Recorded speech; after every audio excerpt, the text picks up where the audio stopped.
Ministers McNaughton, Minister Surma, Minister Williams, and special guests, welcome to Etobicoke Lakeshore. I'm so pleased to be here with all of you and great to join you all at Ontario Power Generation Station for this exciting announcement. I would like to thank Minister McNaughton for joining us today and for putting the great work he's doing to address the most pressing concerns from my riding of Etobicoke Lakeshore to the province of Ontario. I'm grateful for your many tireless efforts. My colleague Monte McNaughton has served this province tirelessly for the past 12 years. He first assumed office as MPP for Lambton, Kent, Middlesex, and currently holds the title of Minister of Labour, Immigration, Training and Skills Development. Minister McNaughton has shown great leadership by leading our provinces and our government's efforts in addressing the labour shortage. We are training the next generation of workers for careers in skilled trades, along with ensuring that people have the tools they need to lead their best lives. The Minister, like the rest of our government, is committed to working for workers, and that is exactly why I'm excited to have Minister McNaughton in the great riding of Etobicoke Lakeshore and to join him while making this special announcement. With that, it is my great pleasure to invite my colleague, Minister McNaughton, to the podium. Thank you. Thanks, Christine. Well, thank you. Good morning, everyone. It's so great to be here in Etobicoke Lakeshore. I want to begin by thanking Christine for that introduction and for everything that you're doing for the residents of Etobicoke Lakeshore.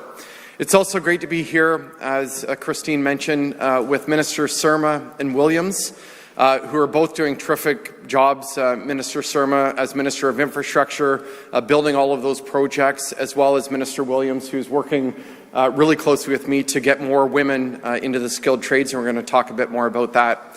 I also want to thank OPG for hosting us here today. I want to recognize the Minister of Energy, who's not with us today, Todd Smith, and 2,000 other guests who are currently at the OPG's Darlington station to celebrate the successful refurbishment of Unit 3, now officially reconnected to the grid, 169 days ahead of schedule and on budget. Finally, it's a pleasure to be here with my good friend Mark Arsenault, Business Manager of the Provincial Building and Construction Trades, as well as Wayne Peterson, Executive Director of the Construction Employers Coordinating Council of Ontario, and countless other labour leaders and construction leaders who are with us today. Thank you all for being here. For many years, I was proud to work with Patrick Dillon to spread good jobs and opportunity across Ontario. It's a pleasure to stand with you, Mark, and all of the building trades today and continue that mission.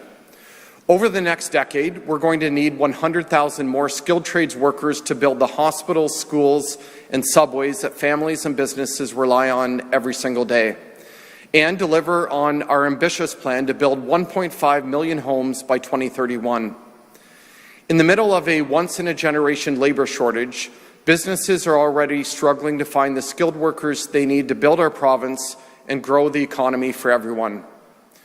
Recently, I was proud to announce our government, under the strong leadership of Premier Ford, has made historic progress on this front, increasing apprenticeship registrations by 24% compared to the previous year and by nearly 30% among women, bringing us to more than 91,000 active apprentices across Ontario today, including tens of thousands in the construction trades, like those workers who are here with us today.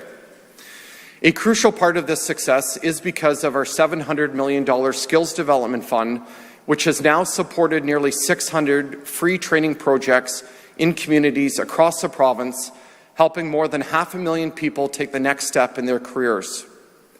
Our government believes that Ontario is a province where hard work pays off and big dreams come true, where government, labour, and business work together to find common ground to get things done.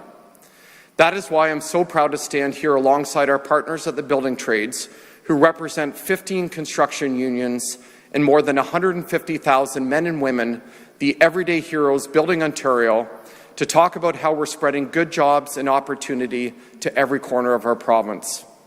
Today, I'm pleased to announce our government is investing nearly $3.7 million to support 3 innovative training projects led by our partners at the Provincial Building Trades. Despite the rapid progress in apprenticeship registrations among women, they still make up less than 5% of Ontario's construction workforce. That is why the first project will help 700 tradeswomen get the training they need to launch and progress in rewarding careers in the industry. The second training project will provide 1,500 people with access to online resources and training tools to improve their skills and connect them directly with employers around the province to find apprenticeship opportunities close to them.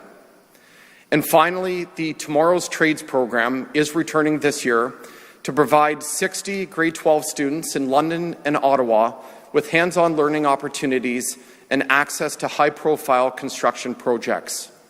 New this year, the program is also responding to future needs of the industry by developing forecasting capability to project the number of skilled trades workers needed for all major construction and maintenance projects across Ontario. And I know this is something that Mark and Wayne are extremely excited about and are going to share more information, but this really is going to be a game changer for the construction industry. Working together with our partners in the building trades, we'll continue building a stronger Ontario that leaves no one behind. Thank you, and now I'm excited to turn things over to Mark Arsenault from the Building Trades Council. Mark, over to you.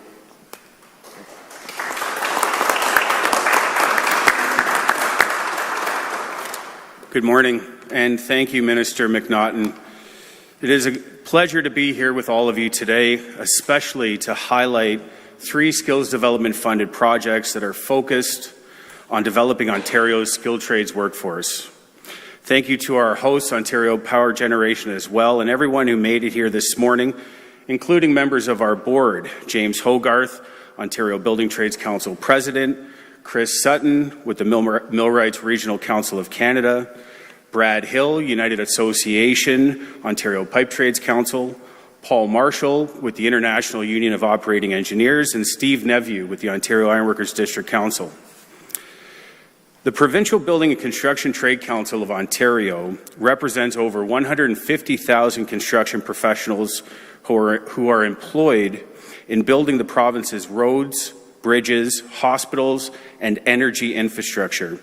It is through the support of the provincial government and our employer partners that we can refine the ways in which we grow and diversify our workforce to better meet the needs of Ontario's fast-paced economy. And we're very pleased to be here today to continue to provide the most highly skilled workers in the province as we continue to build a strong future together. Construction Training and Apprenticeship Ontario, Ontario Building and Construction Tradeswomen, and Tomorrow's Trades, while all unique, together focus on developing the workforce of the future and expanding opportunities within the skilled trades for equity-deserving groups. I want to specifically highlight the expansion of our Tomorrow's Trades program. In partnership with the Construction Employers Coordinating Council of Ontario and the Electrical Power Systems Construction Association, Tomorrow's Trades will expand through the development of a demand-supply skilled trades forecasting capability that will help provide building trades with the skilled trade requirements for all major construction and maintenance projects across Ontario. The success of this work is dependent on a tripartite collaborative approach involving the owner and employer community, training, and workforce providers. Owners and employers sharing skilled trade demand profiles with precision on precisely what trades are required, how many people do we need, when, where, and for how long. This data will assist apprentice recruiters, their training centres, and hiring halls across Ontario, improving confidence in trade availability and supply modelling, an innovative tool in the pursuit of professionalizing our industry. This development to the program is exciting and made possible because of the strong working relationship with our owners and contractors across the province. A champion of the cause is the Ontario Building Trades employer partner, Wayne Peterson. Wayne is the Executive Director of the Construction Employers Coordinating Council of Ontario, representing the province's 25 employer organizations. Wayne has served in several capacities throughout his career in our industry, starting in the sheet metal trade and progressing along to manage projects for Ontario-renowned contractor H.H. Robertson. Always value add and a true gentleman, please join me in welcoming Wayne Peterson.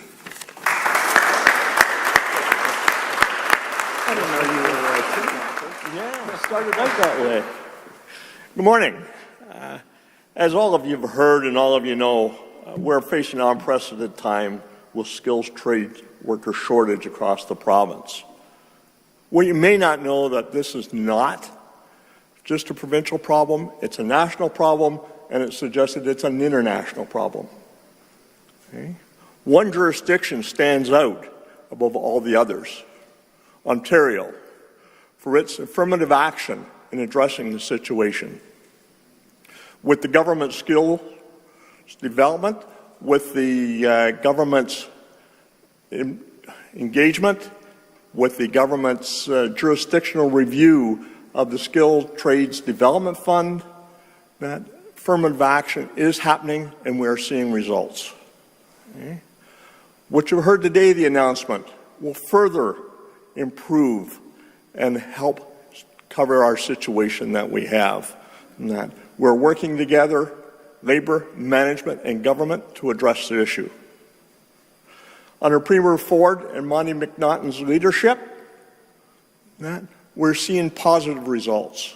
That they're working with trades, they're working with owners, they're working with the construction employers, and that to solve the issues. That we're seeing positive results. Construction Employers Coordinating Council, CECO, stands with our business partner, Provincial Building Construction Trades Council of Ontario, that working together to address these issues. The initiatives you heard today are tripartite, as Mark suggested, and we will take affirmative action. We thank the Premier and the Minister of Labour, Monte McNaughton, for his leadership and for his endeavours to solve our problem. Now it's my pleasure to introduce Helen Verrios. Helen is the Director, Resource Development, Personnel, Employer Engagement for Ontario Power Generating. Helen?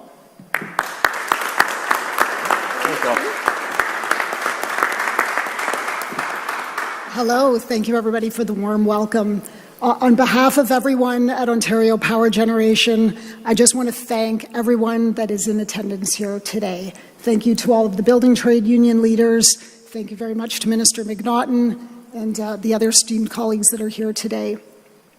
Let's be clear, nothing at Ontario Power Generation happens without the building trades, without the skilled trades that we employ on our sites. As the Minister had indicated at Darlington right now, Minister Smith is there celebrating the success of the Unit 3 refurbishment at our Darlington nuclear power plant. That couldn't have been possible without all of the collaboration and work from our construction trade unions. Over the next decade, Ontario Power Generation is going to be leading significant growth. We are leading the energy transition, both in our renewable generation line of business and in the nuclear line of business as well. We will need thousands and thousands of skilled trades, and of course we know that we can only do that through effective collaboration. We know that we can do that by training up more apprentices, and of course by recruiting more diverse candidates into the trades, recruiting more women into the trade, and looking to significantly grow the skilled trades that we have today. So with that, I want to turn over the podium back to Minister McNaughton. I just want to say to Helen and to Wayne, we have a lot to learn from you because neither of them used notes when they came up here, so maybe both of them have a career in politics afterwards. I do, just before we take questions, want to highlight one other thing that I think is really important. The thousands of people that are going to be joining the skilled trades because of these three partnerships. Every single one of them is going to get a defined pension and benefit. And I think that's really important to highlight, something that I'm passionate about, and I know the building trades unions do a great job representing their people to ensure that they have, career success, 6 figures with pensions and benefits. It's really important. With that, we'll happy to take questions if there are any.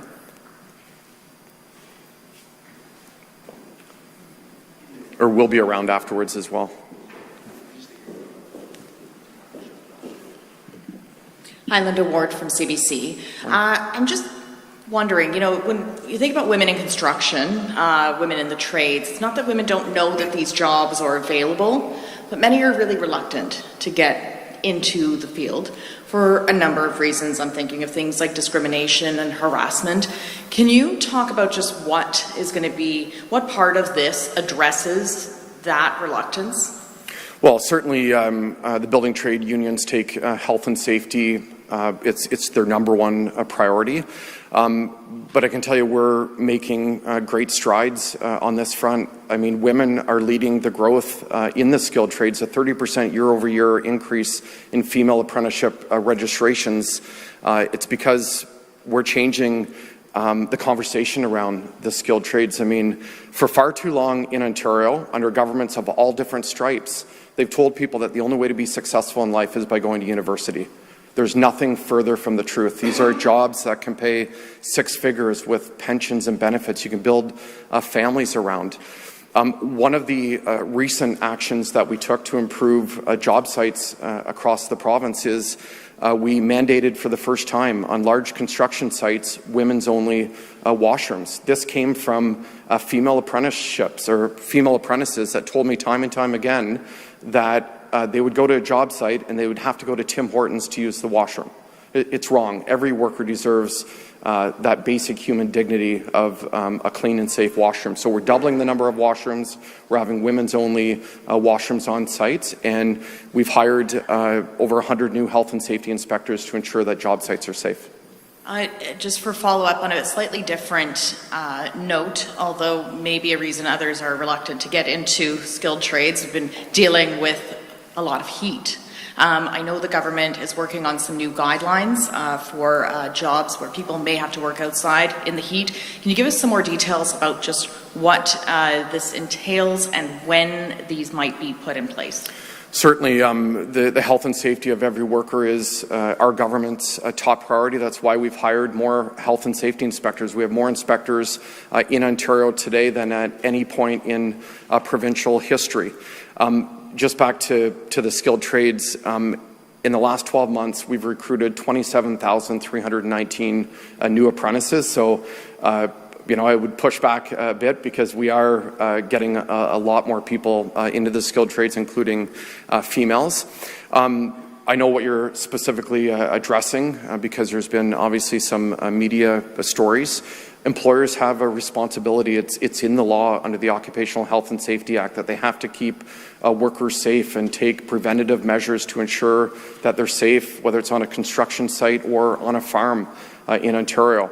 I also want to be crystal clear that regardless of your passport status, you're covered under labour laws here in Ontario, and we've taken a number of steps to further strengthen those laws in Ontario, including for the first time ever, we're going to have a licensing framework and requirement in place for January 1st for those workers that are employed through a temp help agency.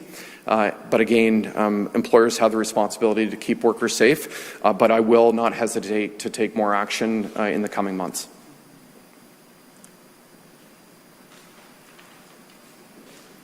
Minister, it's Jamie. Morning, Jamie. TV. Oh, another minister. Tomorrow, there's a report from the Auditor General regarding the Greenbelt. You were at the table. You heard everything that happened in the development of the Greenbelt and the development on the Greenbelt. Is your government worried about what is going to come out of the report tomorrow? I can't speak to what's coming out tomorrow. Obviously, I haven't seen the report, and we'll wait for the AG to make her report tomorrow. I can tell you what I've been focused on is getting more people into the skilled trades to build those 1.5 million homes because, for example, there's 500,000 newcomers coming to our province every year. We have to do what it takes to build homes so people have a roof over their head. And my focus has been obviously working with our union partners and employers to get more people into the trades. Regardless of what and these questions come in from Cynthia Mulligan. And regardless of what the report says or what could be in the report, the optics right now is looking poor. Is your government concerned about the continuing poor optics or the results of Well, I mean, I'm not going to speak to hypotheticals because I have not seen that report that's coming. Look, we have a mission in this province, and that's to build 1.5 million homes by 2031. The people of Ontario deserve to have a roof over their head. And my job and our government's job is to make sure that we have people here that can build those homes, and we're going to get the job done. Thank you. Thank you, Mr. Thank you. Okay. Thank you, everyone. And thank you again to OPG for hosting us here today. You have an amazing team, and I know Minister Smith is celebrating today as well. But it's amazing to see so many people out here today, and thank you for your support. This really highlights government, industry, and labour working together to get it done for the people of Ontario. Thank you.